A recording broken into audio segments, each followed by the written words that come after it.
There was once a craftsman who lived in a small village at the edge of a vast forest. He was known for his skill in shaping wood, creating beautiful pieces that seemed to capture the very essence of the trees from which they came. But what set him apart was not merely his technical ability, but something deeper, something that others struggled to name. One morning, a young apprentice came to his workshop, eager to learn.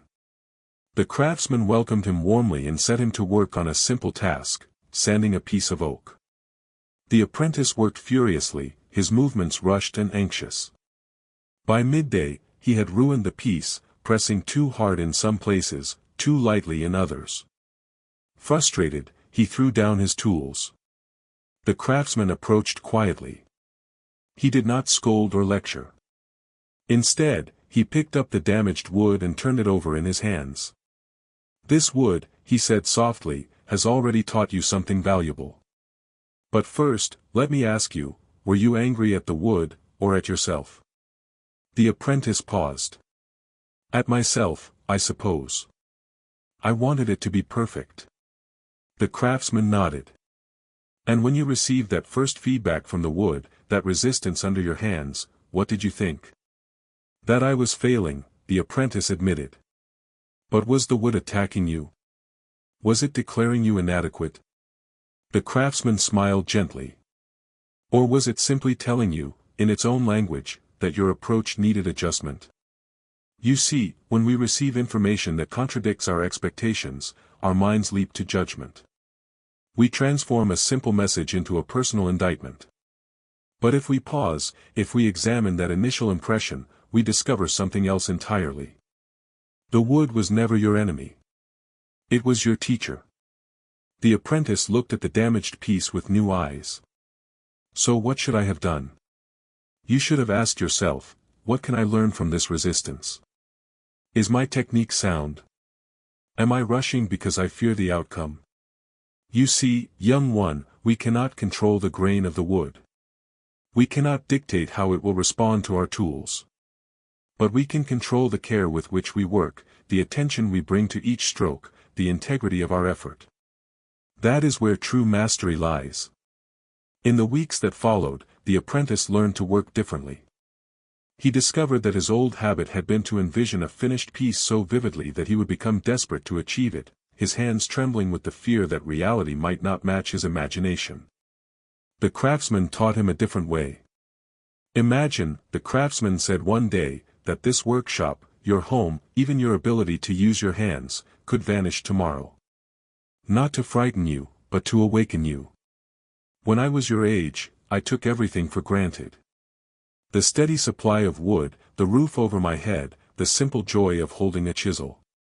Then one winter, a fire swept through part of the village. My workshop was spared, but my neighbor lost everything. I stood there, watching the smoke rise, and something shifted in me. I realized that every morning I wake with my hands intact, every day I can shape wood, every moment in this space is not a guarantee, but a gift." The apprentice was quiet, absorbing this. "But doesn't that make you afraid? Knowing it could all disappear?" "On the contrary," the craftsman replied, running his hand along a smooth plank. "It makes me present. When I understand that this moment is not eternal, I stop saving my best work for someday. I stop waiting for perfect conditions. I engage fully with what is here, now, because I know it is temporary." And paradoxically, this awareness does not create anxiety. It creates freedom. I can pour my heart into this piece without desperately needing it to last forever, without requiring it to validate my worth. The joy is in the making, not in the permanence. As the seasons changed, the apprentice began to notice something else. The craftsman never seemed disturbed by the behavior of others. When a customer complained unreasonably, when a supplier failed to deliver promised materials, when rival craftsmen spread rumors, he remained steady. One day, the apprentice could not contain his curiosity. "Master, how do you stay so calm? Don't these things bother you?" The craftsman was oiling a hinge, his movements slow and deliberate. "They used to," he admitted. "I would lie awake at night, rehearsing arguments, planning retributions, stewing in resentment. Then I realized something. I was giving these people power over the one thing that truly belongs to me, my own mind, my own choices, my own peace. So I began to ask myself a different question. Instead of, why are they behaving this way? I would ask, regardless of their behavior, how can I respond with integrity? What is the most rational and virtuous course of action for me? This shift changed everything. I could not control their rudeness or dishonesty, but I possessed absolute sovereignty over my own conduct. And that, I discovered, was enough. The apprentice tried to apply this wisdom, but found it difficult. One afternoon, he was working on a commission for a wealthy merchant, an intricate cabinet that would take months to complete. He had poured his growing skill into every detail. Then news came that the merchant had gone bankrupt and fled the city. The commission would never be paid for. The apprentice felt the familiar surge of disappointment and anger rising within him. But then he remembered the craftsman's teachings. He paused. He observed the feeling, not as an unchangeable truth, but as a temporary phenomenon arising in his mind. He recognized it as a judgment, an interpretation. The cabinet itself had not changed. His skill had not diminished. The hours of focused work had refined his abilities, regardless of payment. Slowly, the intensity of the emotion subsided, replaced by a clearer perspective. He had done good work. He had acted with diligence and care. The outcome, the payment, had always been beyond his control. What remained within his power was the quality of his effort, and that had been excellent. When he shared this realization with the craftsman, the old man's eyes crinkled with approval. You are beginning to understand. Most people make their happiness dependent on outcomes they cannot control. They tie their sense of worth to external validation, to results that are subject to countless forces beyond their influence. But there is another way.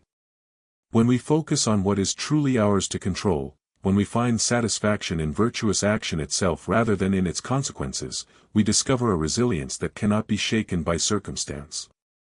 Years passed. The apprentice became a skilled craftsman in his own right. He opened his own workshop, took on his own commissions, faced his own challenges. And through it all, he carried the lessons he had learned. When materials were scarce, he did not despair but worked creatively with what he had. When customers were difficult, he responded with patience and clarity, refusing to mirror their agitation. When projects failed despite his best efforts, he extracted the lessons and moved forward without bitterness. One evening, as he sat in his workshop, he realized something profound. He had been chasing success, recognition, wealth, but these things had proven as ephemeral as morning mist. What remained constant, what had grown stronger over time, was something else entirely: his capacity for clear thinking, his commitment to ethical action, his ability to remain steady amid chaos. These internal qualities, cultivated through years of practice, had become his true wealth. He thought of his old master, long since passed, and smiled. The craftsman had not taught him merely how to shape wood. He had taught him how to shape himself, how to forge a character that could weather any storm. The wood they had worked together was long since gone, sold or decayed. But the principles, the practices, the perspective, these remained, as solid and enduring as the oldest oak. Outside, the wind rustled through the trees. Inside, the craftsman's hands moved steadily across the wood, guided not by desperate ambition or fear of failure, but by something simpler and more profound: the quiet satisfaction of acting with integrity, the deep contentment of living in accordance with reason, the serene freedom that comes from accepting what cannot be changed while taking full responsibility for what can.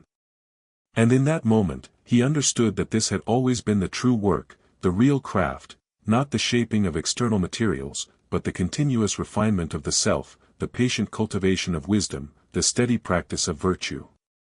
Everything else was merely practice for this deeper mastery, this inner art that no circumstance could diminish and no outcome could tarnish. The workshop grew dark as the sun set beyond the forest. The craftsman lit a lamp and continued his work, each stroke deliberate and present, each moment complete in itself, requiring nothing more than what it already was.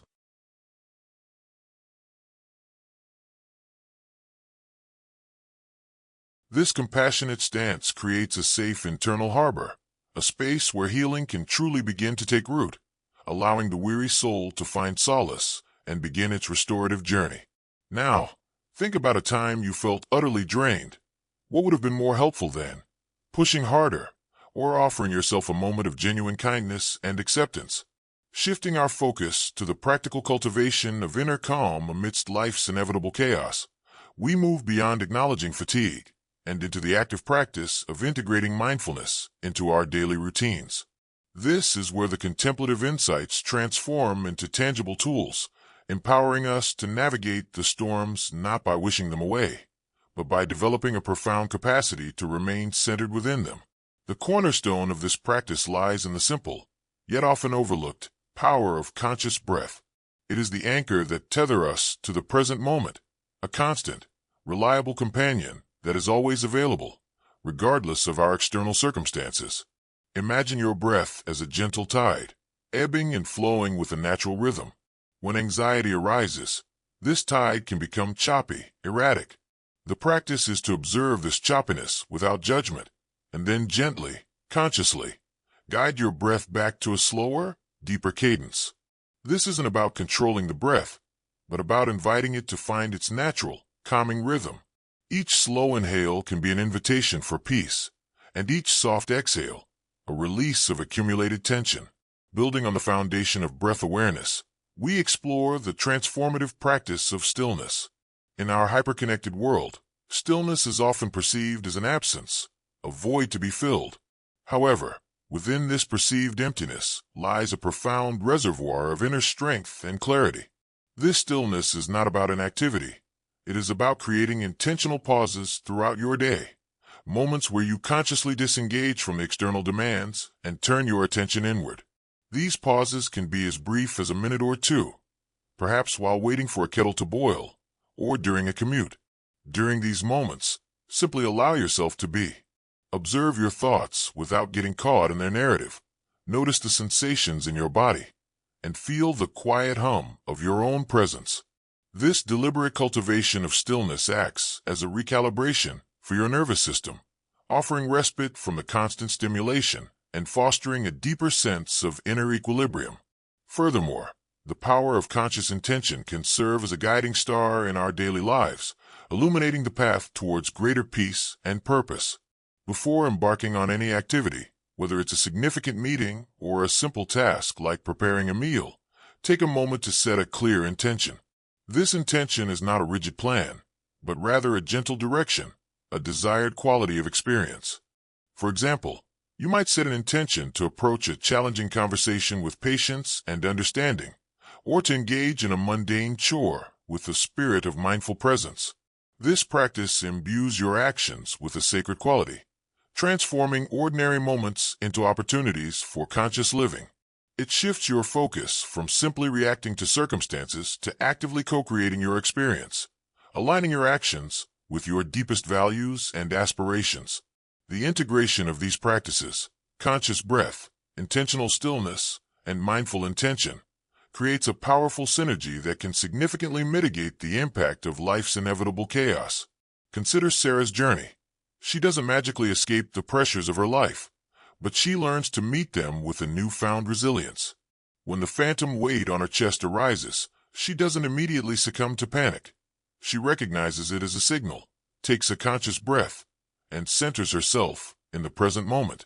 When intrusive thoughts threaten to derail her focus, she acknowledges them without attachment, allowing them to pass like clouds across the sky. Her days are still filled with challenges, but her internal response is transformed. She learns to walk the path of life with a steadier gait, her attention not scattered by every gust of wind, but anchored in the quiet strength of her own awareness. This isn't about achieving a state of perpetual bliss, but about developing the capacity to find moments of peace and clarity, even when the external circumstances are turbulent. Now, consider how you might integrate even one of these practices into your next hour. What small, conscious shift could you make? Reflecting on this journey so far, we've journeyed through the subtle energetic shifts that accompany our inner states, moving from the frantic vibrations of unease to the resonant frequencies of peace. We've acknowledged the profound impact of emotional fatigue, recognizing it not as a failing, but as a signal for deep restoration and a necessary precursor to genuine renewal.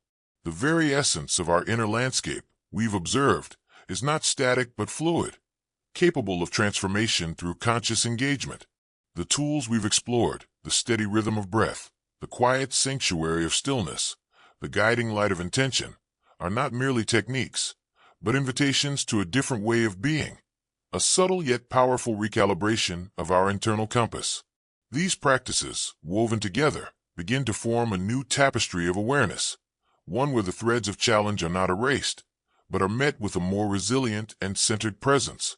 Conceptualizing these elements, we can see how they converge to illuminate a profound understanding that the management of our inner world is an ongoing, dynamic process, rather than a destination to be reached. The insights gained are less about eradicating the storms of life, and more about cultivating the inner capacity to navigate their inevitable presence with grace and fortitude. It's akin to learning the intricate dance of the sea, where the ability to sway with the swells becomes more valuable than the futile attempt to command the ocean's power. The cumulative effect of these explorations suggests a profound shift in perspective, moving from a position of reaction to one of conscious co-creation, where even the most challenging circumstances can be met with a grounded awareness that fosters inner calm.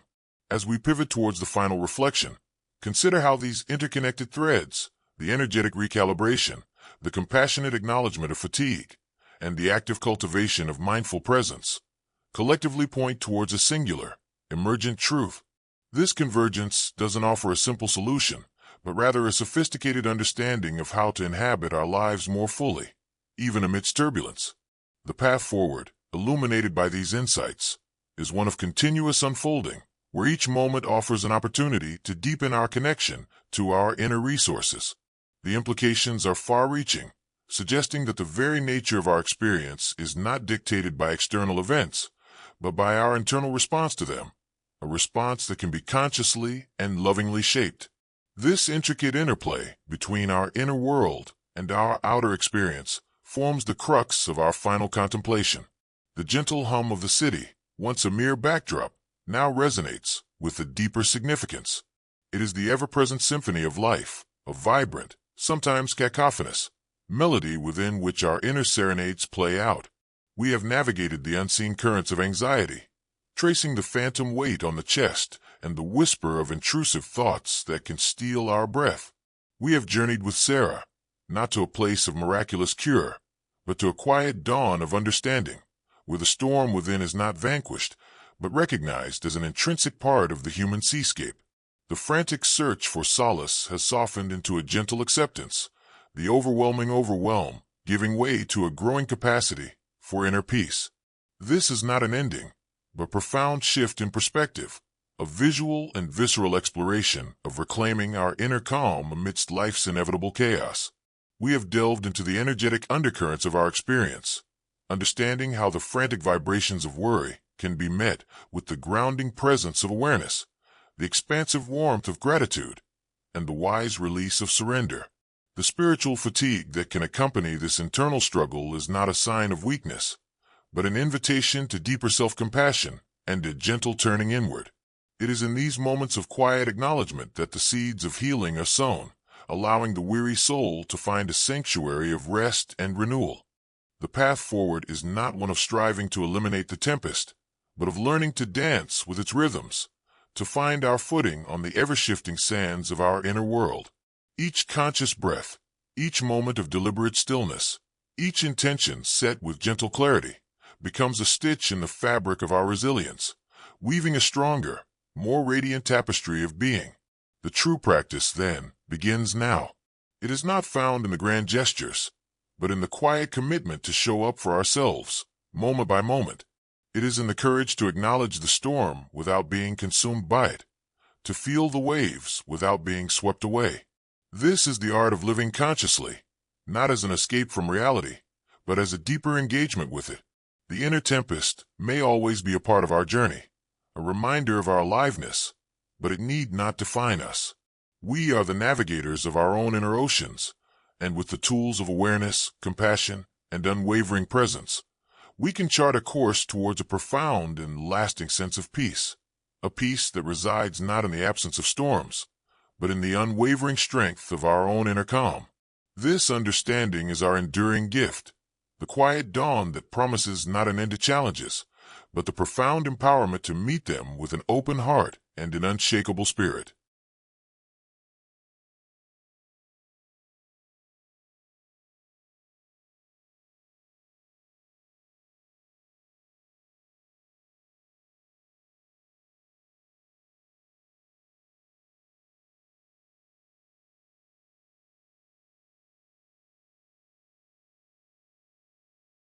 This proactive engagement with potential difficulties transforms fear into preparedness and anxiety into a strategic advantage.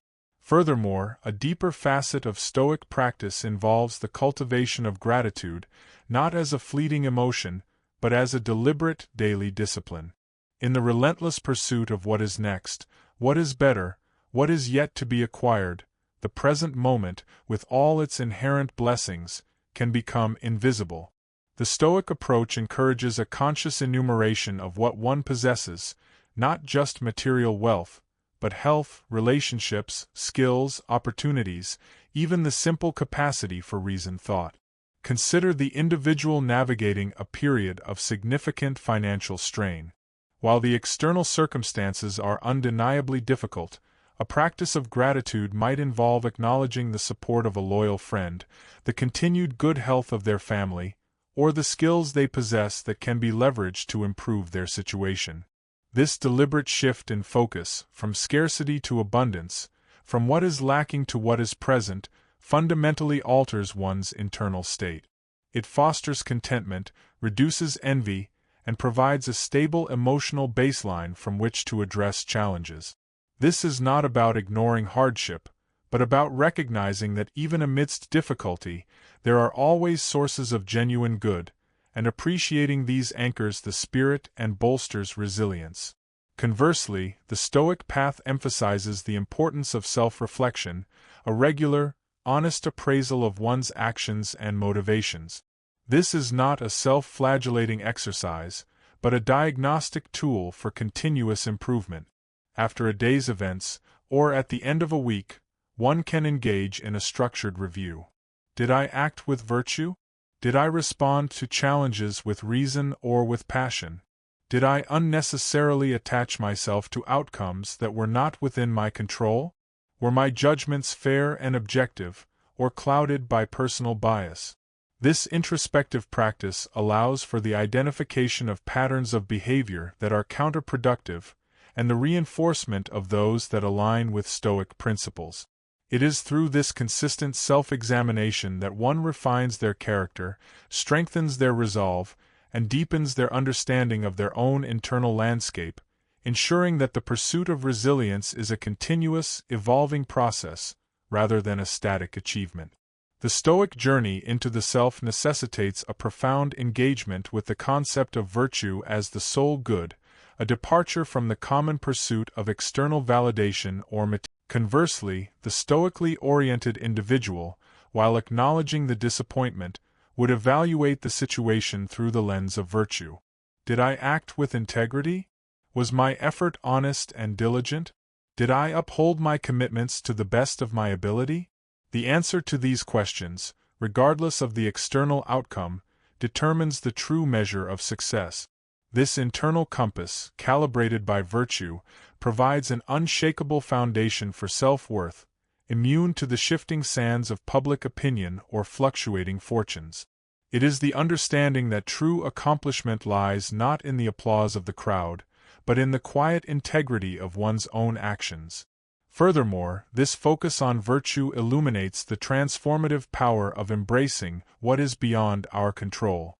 The modern man often finds himself entangled in the intricate web of societal expectations, the relentless pressure to achieve a certain status, to accumulate wealth, to project an image of unassailable success. This external locus of control breeds anxiety, as one's sense of self-worth becomes perpetually tethered to the approval and judgment of others. However, by consciously shifting the focus inward, towards the cultivation of one's own character, a profound liberation occurs. Imagine the individual striving for recognition in a highly competitive field. The Stoic approach would involve a deliberate redirection of energy. Instead of obsessing over the actions of rivals or the whims of superiors, the focus turns to personal growth. Honing one's skills with diligence, acting with unwavering honesty, and contributing to the collective good with integrity, irrespective of whether such contributions are immediately recognized or rewarded. This inward turn does not diminish ambition, but reframes it, transforming the pursuit of external accolades into a byproduct of internal excellence. Another crucial layer of Stoic practice involves the deliberate practice of voluntary discomfort, a method designed to build resilience and diminish the fear of hardship. This is not about embracing suffering for its own sake, but about intentionally exposing oneself to minor inconveniences that mirror the potential challenges of life. Consider the individual who consistently opts for the more challenging route, or who occasionally chooses to forego a luxury, such as an extra hour of sleep or a preferred comfort. By voluntarily experiencing these small adversities, a brisk walk in the cold, a simple meal, a period of quiet solitude, one begins to chip away at the ingrained aversion to discomfort. It is a conscious exercise in expanding one's tolerance for the inevitable friction of existence, thereby strengthening the inner resolve. Consequently, the Stoic framework offers a potent antidote to the pervasive modern ailment of comparison. The constant exposure to curated lives on social media, or the endless striving to measure up to perceived societal benchmarks, can erode self-esteem and foster a sense of perpetual inadequacy. The Stoic perspective cuts through this by emphasizing the uniqueness of each individual's journey and the paramount importance of personal progress over external benchmarks. Imagine an artist, constantly comparing their work to that of more established figures. This comparison breeds frustration and self-doubt, hindering their creative flow. A Stoic approach, however, would encourage a focus on their own artistic development. The relevant comparison is not to others, but to their past self. Am I growing? Am I pushing my boundaries? Am I expressing my unique vision with authenticity? This internal focus redirects energy from the corrosive effects of envy to the constructive pursuit of personal mastery and authentic self-expression. It is the understanding that true fulfillment arises not from surpassing others, but from becoming the best version of oneself, a journey defined by internal growth and virtuous action. The relentless pursuit of external validation, a pervasive characteristic of modern existence, often leads men to anchor their self-worth to fluctuating external circumstances. This attachment creates a vulnerability, a constant susceptibility to the opinions and judgments of others, and an unending cycle of striving for approval. Now, consider how this manifests when faced with a professional challenge that deviates from the anticipated trajectory. Instead of a Stoic assessment of controllable factors, one's effort, preparation, and adherence to principles, the mind might become consumed by anxieties about how the deviation will be perceived by superiors or colleagues. This fixation on external judgment, rather than internal integrity, is a significant impediment to genuine resilience. A more effective approach involves a deliberate building upon the understanding of internal calibration. A deeper exploration reveals the necessity of actively practicing the art of ascent, a disciplined agreement with reality as it unfolds. This is not a passive resignation to misfortune, but a conscious choice to accept what is beyond our influence. Consider the individual caught in the throes of unexpected personal loss. The initial, natural reaction might be a visceral resistance, a desperate wish for things to be otherwise. This resistance, however, often amplifies suffering, creating a secondary layer of distress. The Stoic practice of ascent encourages a different path. It involves acknowledging the reality of the situation, however painful, without adding the burden of mental protest. This means recognizing that the event has occurred, that it is now part of the fabric of reality, and that the most constructive path forward involves working with this new reality, rather than railing against it. This is achieved through a conscious mental affirmation. This is what has happened.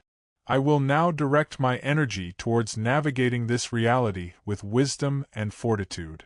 This deliberate act of assent liberates mental energy that would otherwise be consumed by futile resistance, allowing for a more focused and effective engagement with the challenges at hand. Furthermore, the concept of embracing one's fate, or amor fati, offers a profound extension of this principle. This goes beyond mere acceptance to an active embrace of all that life presents, viewing every event, both joyous and challenging, as integral to one's journey. Imagine the seasoned craftsman who, after years of dedicated practice, encounters a significant physical limitation that impedes their ability to perform their craft as before.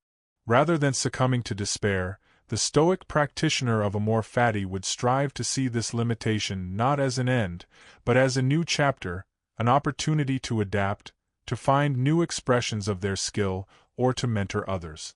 This perspective transforms perceived misfortunes into essential components of one's life narrative, fostering a sense of wholeness and an appreciation for the totality of experience.